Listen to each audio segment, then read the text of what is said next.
Bab 003. Aku cuma mau bilang. Semua orang nanya soal anak.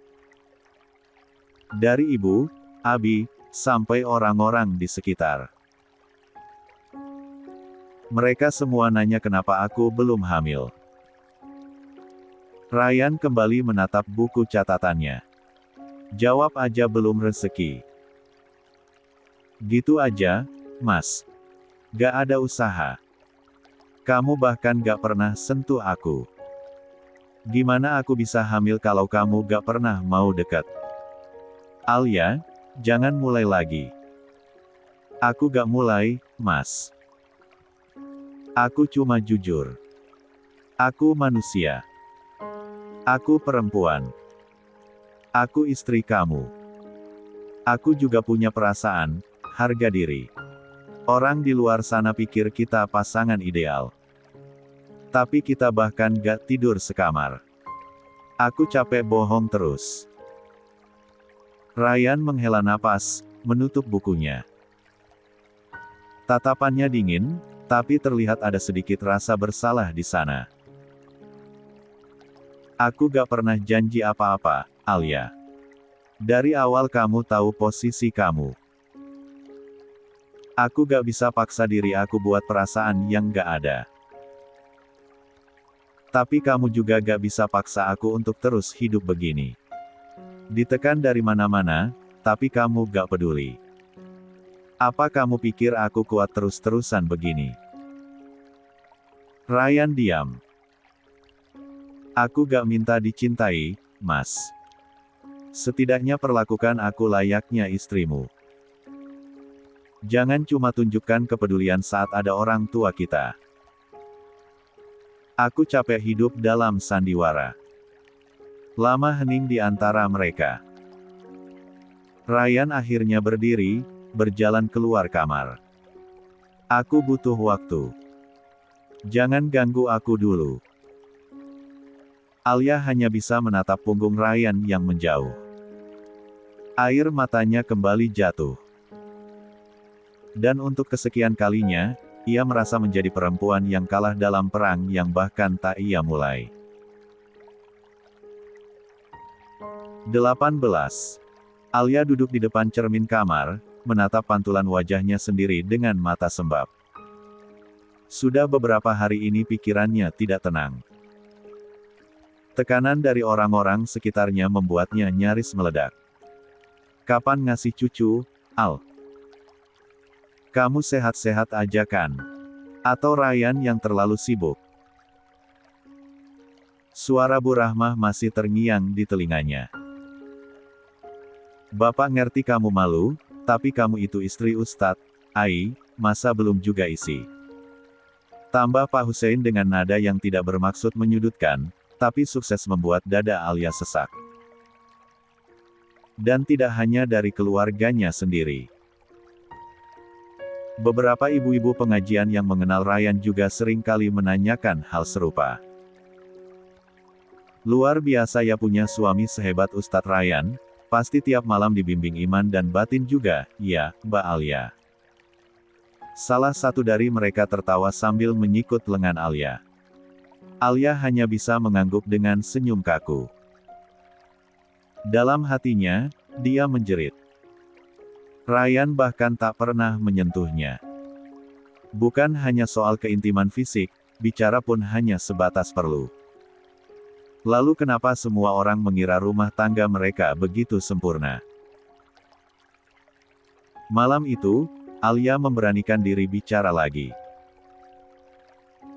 Saat Ryan baru selesai menutup laptop dan bersiap tidur di sisi lain kasur, Alia menyandarkan tubuh di kepala ranjang dan menatapnya. Mas Ryan. Ryan menoleh sekilas, lalu kembali merapikan sarungnya. Aku boleh jujur malam ini. Kalau itu penting. Aku capek, Mas. Aku lelah harus berpura-pura baik-baik saja. Semua orang menuntut kita segera punya anak, tapi kita bahkan gak pernah membicarakannya. Mas Ryan bahkan gak pernah. Aku tahu kemana arah pembicaraanmu lagi, potong Ryan cepat. Suaranya tenang, tapi tegas. Dan aku belum siap. Belum siap. Untuk jadi suami yang utuh. Untuk menyentuhmu, Alia, ucap Ryan tanpa memandangnya. Aku masih berusaha memahami jalan takdirku. Alia menggigit bibir, matanya memanas. Takdir. Atau kamu masih berharap Najwa yang jadi istrimu? Ryan menegang. Jangan membawa-bawa dia. Kenapa? Karena dia suci. Karena dia hafal lebih banyak ayat daripada aku. Karena dia pintar menyampaikan dakwah. Suara Alia meninggi. Karena dia yang kamu cintai dan aku cuma hasil jodoh orang tua kita. Alia. Ryan menatapnya kali ini, tajam. Cukup. Aku tidak pernah menjanjikan cinta padamu. Tapi kamu menjanjikan menjadi suami, Mas. Kalau kamu nggak bisa, kenapa terima pernikahan ini? Ryan bangkit dari tempat tidur dan berdiri menghadap jendela. Karena aku tidak ingin menyakiti orang tuaku. Aku pikir. Waktu akan menumbuhkan rasa itu. Dan ternyata tidak. Suara Alia bergetar. Jawab aku, Mas. Apakah kamu jijik padaku? Ryan menggeleng pelan, tanpa menoleh. Tidak. Tapi aku tidak mencintaimu. Aku menghormatimu, Alia. Tapi bukan cinta. Alia tidak tahu mana yang lebih menyakitkan, dipukul atau mendengar kalimat itu. Dia menunduk, menahan tangis. Air matanya jatuh tanpa suara. Keesokan harinya, Alia bersikap seperti biasa di depan Bu Rahmah dan Pak Hussein yang datang berkunjung. Tapi senyumnya tidak bisa menyembunyikan lelah di matanya. 19. Sementara itu, Bu Marwah, Ibu Ryan, hanya memperhatikan diam-diam. Ia memang tak pernah ikut menekan soal cucu seperti Pak Asmi, suaminya. Tapi sebagai ibu, dia tahu ada yang ganjil dalam rumah tangga putranya. Saat Alia sedang menyiapkan teh, Bu Marwah menyusul ke dapur. Alia, nak. Alia menoleh cepat. Iya, Umi. Kamu bahagia, kan? Di rumah ini. Pertanyaan itu seperti tusukan halus ke hati Alia. Dia ingin menjawab jujur, tapi mulutnya berat terbuka. Maka, dia hanya tersenyum. Iya, Bu Marwah mengangguk pelan, tapi matanya menyimpan tanda tanya. Entah harus seperti apa ia bersikap. Beberapa hari setelahnya, Ryan menerima undangan menjadi pemateri kajian di luar kota. Saat ia pamit, Alia hanya mengangguk. Tak ada pelukan, tak ada doa-doa istri yang melepas suaminya berdakwah. Setelah Ryan pergi, Alia kembali menekuni jurnal pribadinya. Dia mulai menulis surat untuk Tuhan. Isinya keluhan, pertanyaan, dan harapan yang kadang bahkan tak bisa dia utarakan pada siapapun. Ya Allah, jika aku memang bukan takdirnya, tolong kuatkan hatiku. Tapi jika kau masih ingin aku bertahan, beri aku satu alasan untuk tidak menyerah. Hingga malam itu, teleponnya berdering masuk notifikasi, nomor tidak dikenal. Alia langsung membuka, saat dibaca sedikit membuat dadanya tercekat. Assalamualaikum, ini Najwa. Boleh kita bertemu, Alia? Ada yang ingin aku bicarakan. Pesan itu membuat dada Alia terasa aneh. Antara kesal, penasaran, dan jujur saja, sedikit takut. Dia tahu betul siapa Najwa. Perempuan yang selalu disebut-sebut Ryan dalam doa dan diamnya. Yang wajahnya terselip dalam sorot mata Ryan meski pria itu jarang berbicara. Alia tahu, ia sedang tidak bersaing dengan perempuan biasa, tapi dengan sosok yang selalu disucikan oleh suaminya sendiri. Setelah semalaman berpikir dan menahan perih, Alia akhirnya membalas, "Baik. Kita ketemu di kafe yang dekat taman kota, besok jam 4 sore." Langit sore mendung saat Alia tiba lebih dulu di kafe yang ia pilih. Tempat itu tidak terlalu ramai, cukup nyaman untuk obrolan yang, ia duga, tidak akan ringan. Ia memesan teh hangat dan duduk di pojok dekat jendela. 10 menit kemudian, sosok yang ditunggu datang. Najwa tampil dengan gamis syari warna pastel dan hijab lebar, senyumnya tenang, tapi Alia bisa menangkap aura terlalu manis yang menyertainya. Alia mendadak merasa seperti sedang diuji dalam lomba istri ideal. "Assalamualaikum, Alia," sapa Najwa dengan senyum manis yang dibuat-buat. "Waalaikumsalam," jawab Alia datar. Najwa duduk, memesan minuman, lalu berkata sambil menautkan jemarinya, "Aku nggak bisa tidur beberapa malam karena terus kepikiran kamu. Aku tahu kamu pasti ngerasa nggak nyaman sama aku, tapi aku hanya ingin kita saling memahami." Alia mengangkat alis. "Memahami? Maksud kamu, aku harus memahami kalau suamiku lebih cinta kamu? Gitu?" Najwa terkekeh kecil. "Astagfirullah. Aku nggak pernah maksud ke arah sana. Tapi kamu tahu sendiri, Ryan itu orangnya setia pada perasaan. Dia sulit banget membuka diri ke orang baru. Kecuali memang dari awal hatinya sudah nyaman. Dan mungkin kenyamanannya itu belum kamu temukan." 20. Alia menatap tajam. "Kamu itu sadar nggak sih cara bicaramu tuh selalu nyindir tanpa harus nyindir. Kamu terdengar seperti pahlawan, tapi sesungguhnya kamu bikin aku makin jatuh." Najwa tersenyum simpul, seolah tak terpengaruh. "Maaf ya kalau kamu ngerasa kayak gitu. Aku cuma ingin bantu. Aku bahkan sempat mikir, apa aku harus jauh dari Ryan biar kalian bisa membangun rumah tangga kalian sendiri. Tapi, rasanya nggak adil juga, karena aku nggak pernah salah. Aku nggak pernah ganggu kalian. Kamu nggak perlu ganggu. Cukup diam dan senyummu itu udah cukup nyakitin," sahut Alia ketus. Najwa menghela napas panjang, lalu berkata pelan, "Aku selalu diajarkan buat jadi perempuan yang mendampingi perjuangan seorang lelaki dari awal. Mungkin itu yang buat Ryan merasa lebih nyambung sama aku. Tapi kamu juga bisa jadi pendamping itu, Alia. Kamu harus sabar.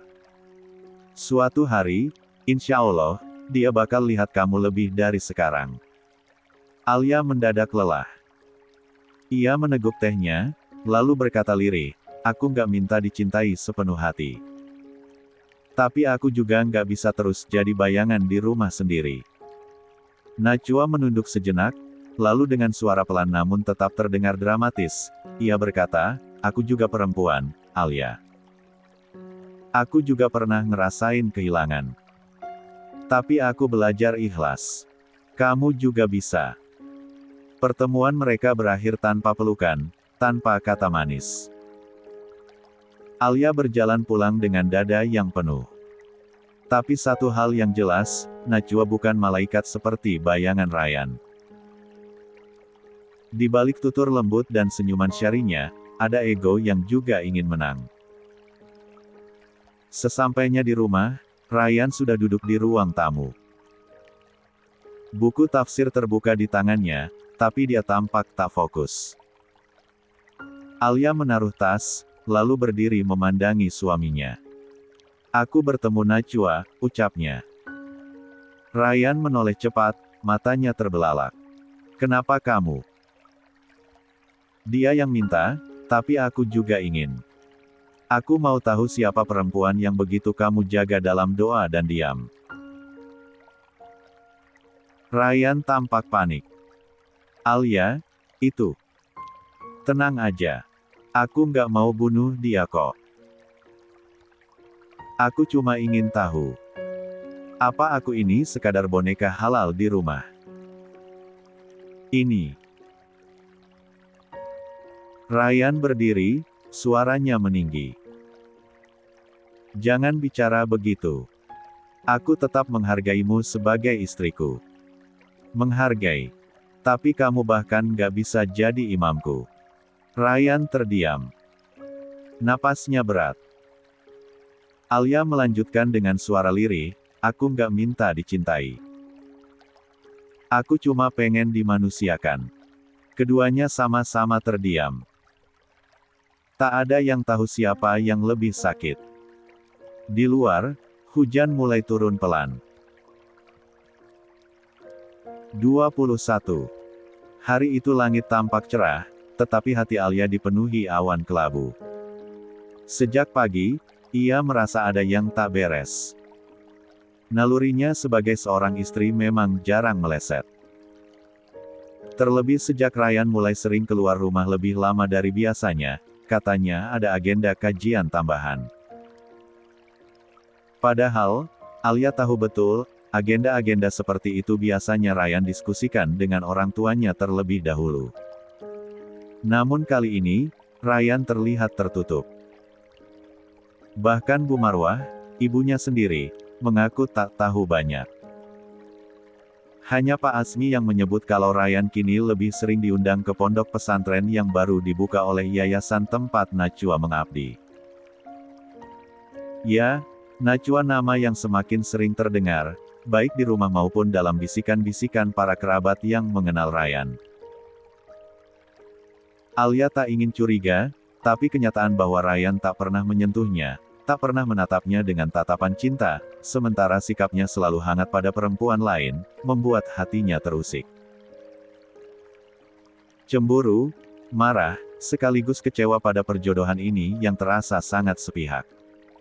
Diam-diam, hari itu Alia menyusul Ryan. Ia bertanya pada temannya yang kebetulan kenal dengan salah satu ustazah di pondok itu. Setelah mendapat alamat dan jadwal kajian, Alia bergegas ke sana. La mengenakan gamis sederhana, hijab lebar, dan menunduk dalam diam ketika memasuki area kajian wanita. Ia duduk di bagian belakang ruangan, menyimak dengan diam-diam. Kajian berlangsung dengan tertib. Ryan berbicara dengan tenang dan penuh karisma. Wajahnya terlihat bercahaya, dan tak sedikit dari santri yang mencatat setiap kata yang keluar dari mulutnya. Alia menatapnya lama. Ia tak pernah melihat Ryan seperti ini di rumah. Tak pernah. Seolah Ryan hanya menyimpan kebaikan dan kelembutan itu untuk orang lain, bukan untuk dirinya. Selesai kajian, para santri bubar dengan tertib. Beberapa ustazah menghampiri Ryan untuk bertanya. Alia masih duduk diam, menunggu. Sampai akhirnya, datanglah seorang wanita muda mengenakan abaya hitam elegan dan cadar yang baru dibuka setengah ketika mendekat. Ryan, jazakallah khairan untuk kajiannya hari ini. Seperti biasa, aku selalu dapat banyak ilmu, ujar Najwa dengan suara lembut namun menusuk bagi Alia. Ryan tersenyum. Senyum yang hangat dan tulus. Barakallahu fik, Najwa. Aku senang kalau bisa bermanfaat. Tadi aku lihat kamu mencatat poin yang sama saat kita masih remaja dulu, kamu memang suka hadits itu ya? Najwa tertawa kecil. Kamu masih ingat ya? Waktu itu kita sampai saling kirim referensi, bahkan kamu pernah kasih aku buku itu. Apa judulnya? Syarah Riyadus Salihin, edisi lama. Aku masih simpan, loh, jawab Ryan tanpa sadar nada suaranya terdengar lebih akrab. Cukup. Alia bangkit. Ia berjalan cepat meninggalkan tempat itu, hatinya membara. Tatapan dan nada bicara Ryan pada Najwa tidak seperti kepada siapapun, termasuk dirinya. Ia tahu siapa sebenarnya wanita yang dicintai Ryan. Dan sejak awal pernikahan, Alia hanya seperti pengisi kekosongan. Sesampainya di rumah, suasana sepi. Hanya ada Ryan yang sedang membaca kitab di ruang tengah. La tampak santai, seperti biasa. Seolah tidak terjadi apa-apa. Alia berdiri di depannya. Tatapannya tajam, bahunya tegak. Aku lihat kamu hari ini di pesantren itu. Kajianmu bagus, Ustadz. Tapi kamu tahu apa yang lebih menyentuh dari isi kajianmu? Caramu menatap dia, ujar Alia tajam. Ryan menutup kitab perlahan, menghela napas. Alia, kamu kenapa datang ke sana tanpa bilang? Karena aku punya naluri. Aku tahu kalau kamu nggak pernah benar-benar ada di sini. Kamu hidup untuk 22 wanita lain. Dan kamu tahu, aku capek. Aku sudah cukup sabar dihormati hanya di depan orang tua. Sudah cukup diam saat kamu nggak pernah menyentuhku, nggak pernah menyapaku seperti manusia. Kamu hanya tahu bagaimana jadi suami yang sempurna di luar, tapi bukan di rumah. Ryan terdiam. Matanya menatap Alia, tapi bukan dengan cinta. Lebih pada rasa kasihan yang dipaksakan. Ceraikan aku, Ustadz, ujar Alia dengan lantang namun matanya bergetar. Tidak semudah itu, jawab Ryan tenang. Pernikahan bukan mainan, Alia. Bukan mainan. Kamu bahkan memperlakukanku seperti boneka. Ditampilkan saat perlu, disimpan saat sendiri. Aku bukan wanita lemah, Ryan. Aku tahu haku. Dan aku juga tahu hatimu tidak untukku. Kamu pikir aku bahagia menikah dengan laki-laki yang bahkan tidak mau jadi imamku di rumah sendiri. Ryan berdiri. Wajahnya tetap tenang, tetapi kali ini nadanya berubah. Alia, aku menikahimu karena aku menghormati orang tuaku. Aku tidak pernah bermaksud menyakitimu. Tapi kamu juga tahu, hati itu bukan sesuatu yang bisa dipaksa. Tapi kamu bisa pura-pura mencintai dia, Najwa itu, bahkan di depan orang banyak. Kamu pikir aku nggak tahu? Jangan bawa-bawa Najwa, ucap Ryan tegas. Kenapa? Sakit. Aku juga sakit, Mas. Berkali-kali menahan jadi istrimu yang tidak pernah kamu lihat. Aku bukan hanya wanita yang kamu nikahi di atas kertas. Aku juga manusia, yang layak dicintai. Tapi kamu memilih jadi ustadz yang hanya pandai berceramah, bukan jadi suami yang mengerti. Ryan menghela napas panjang, lalu melangkah ke jendela. Aku tidak akan menceraikanmu. Kita bisa bicara baik-baik. Ini bukan jalan satu-satunya. Alia tertawa getir. Kamu terlalu takut terlihat buruk di mata orang tua, ya. Takut orang tahu bahwa kamu bukan suami sebaik yang mereka pikirkan. Tak ada jawaban. Hanya diam. Alia menatap Ryan untuk terakhir kalinya malam itu sebelum masuk ke kamarnya dan mengunci pintu. Untuk pertama kalinya sejak menikah, air mata mengalir deras di pipi Alia tanpa bisa dibendung. La bukan istri sempurna, bahkan mungkin tidak sepaham dengan Ryan dari sisi agama. Tapi ia berusaha. Ia belajar. Ia menyesuaikan diri. Tapi tidak pernah cukup. Dan kini, ketika ia meminta jalan keluar, Ryan menolaknya lagi. Sejak malam itu, hubungan Alia dan Ryan benar-benar membeku. Rumah mereka yang sebelumnya sepi, kini menjadi ladang perang dingin. Tak ada suara, tak ada sapa. Bahkan detak jam dinding pun terdengar terlalu keras di tengah kekakuan yang menggantung. Alia lebih banyak mengurung diri di kamar, dan Ryan memilih tidur di ruang kerja lantai bawah. Mereka berdua hanya bertemu saat makan malam, itu pun jika Alia bersedia memasak. Namun, akhir-akhir ini, Ryan sering hanya makan di luar atau sekadar mengganjal perut dengan roti tawar. Pikiran Alia berkecamuk setiap malam. Tangannya berkali-kali ingin menghubungi kedua orang tuanya, curhat tentang rumah tangga yang tak berjalan sebagaimana mestinya. Tapi ia urung.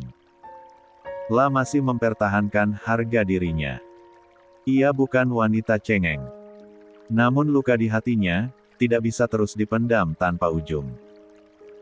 Keesokan harinya, Alia duduk di beranda rumah usai subuh, matanya menatap langit yang masih sedikit gelap. Udara dingin menyelinap ke pori-pori, tapi ia membiarkannya.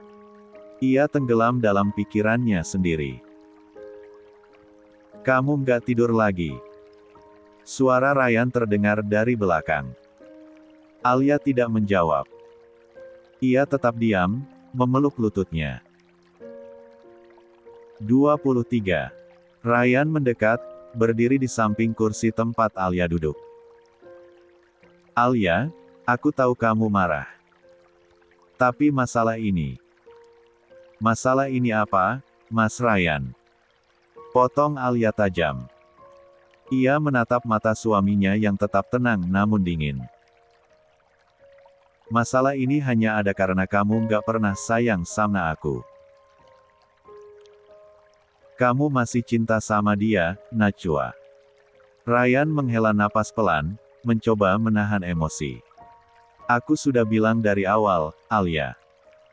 Aku menikah denganmu karena permintaan orang tua, aku nggak pernah menjanjikan cinta. Tapi aku istri kamu. Aku yang tidur satu atap dengan kamu, bukan dia. Kamu sendiri yang bilang kamu bukan wanita lemah. Jadi jangan merengek seperti ini, Alia. Aku nggak pernah menyakiti kamu secara fisik. Aku tetap menjalankan tugasku sebagai suami di depan keluarga. Di depan keluarga. Cuma di depan mereka. Di belakang. Kamu seperti... Aku ini nggak ada." Suasana menjadi panas. Napas Alia memburu. Tangannya mengepal erat. Ia hampir menangis, tapi ia tahan. La tak mau terlihat rapuh di hadapan Ryan. "Kamu tahu, Alia, Najwa nggak pernah menyalahkan aku, bahkan saat aku menikah denganmu. Dia tetap doakan yang terbaik. Dia selalu mendukung aku dalam dakwah, dia nggak pernah menuntut.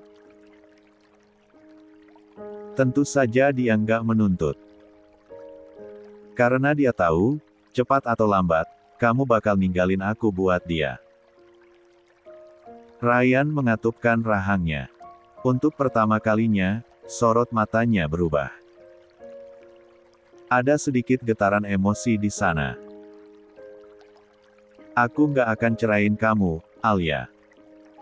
Selama kamu tetap menjalankan peranmu sebagai istri, aku juga akan tetap pada posisiku sebagai suami. Itu bukan pernikahan, Mas. Itu kontrak. Dan kamu memperlakukanku seperti benda mati." Ryan diam. La melangkah mundur, kemudian masuk kembali ke dalam rumah tanpa sepatah kata pun. Sementara Alia duduk membeku, dadanya sesak. Hari-hari berikutnya, tekanan semakin besar. Bu Marwah dan Pak Asmi mulai sering menelepon, menanyakan kabar Alia dan apakah sudah ada tanda-tanda kehamilan. Bahkan ibu kandung Alia, Bu Rahmah, juga mulai bertanya hal serupa setiap kali menelepon. "Kamu baik-baik aja kan, Alia? Kamu kelihatan capek akhir-akhir ini," tanya Bu Rahmah suatu siang. "Aku baik, Bu. Cuma lagi banyak pikiran. Kapan kesini bareng Ryan? Bapakmu nanya terus. Kalau bisa. Ya, kalian segera punya momongan, ya. Jangan nunda-nunda. Alia menahan napas. Rasanya ingin berteriak dan bilang kalau Ryan bahkan belum pernah menyentuhnya. Tapi ia tahu itu akan membuka aib. Ia bukan perempuan yang akan menjatuhkan nama suaminya, meski suaminya tidak pernah benar-benar memuliakannya. Beberapa hari kemudian, Alia kembali bertemu Najwa. Kali ini, di undangan sebuah acara kajian wanita yang diselenggarakan komunitas muslimah lokal. Najwa tampil sebagai pembicara utama.